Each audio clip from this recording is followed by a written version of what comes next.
السلام عليكم. أنا علي باهي ودي الدكان. جوجل عملت أداة ذكاء صناعي رهيبة جدا، مش قادر أعديها لما أتكلم عليها. اسمها أداة نوت بوك ال ام. طب الأداة دي بتعمل إيه؟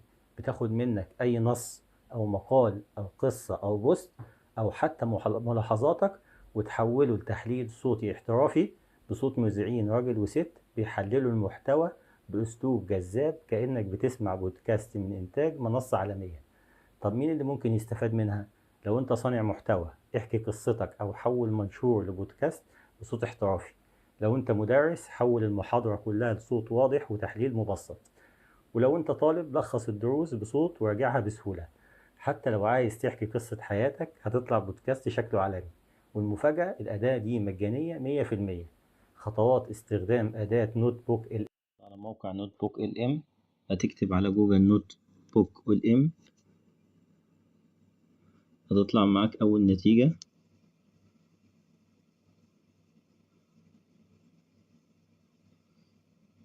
هنخش على تجربة نوت بوك ال ام، هنقول له إنشاء دفتر ملاحظات جديد. هنا المصادر ممكن تحمل لحد 50 مصدر، ممكن من درايف، ممكن مستندات جوجل، ممكن عروض تقديمية، ممكن رابط موقع أو رابط يوتيوب. أنا أقوله من المستندات،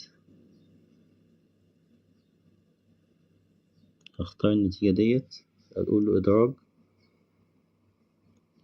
هنا بيقول لي عايز تعمل إضافة ملاحظات ولا ملخص صوتي ولا خريطة ذهنية.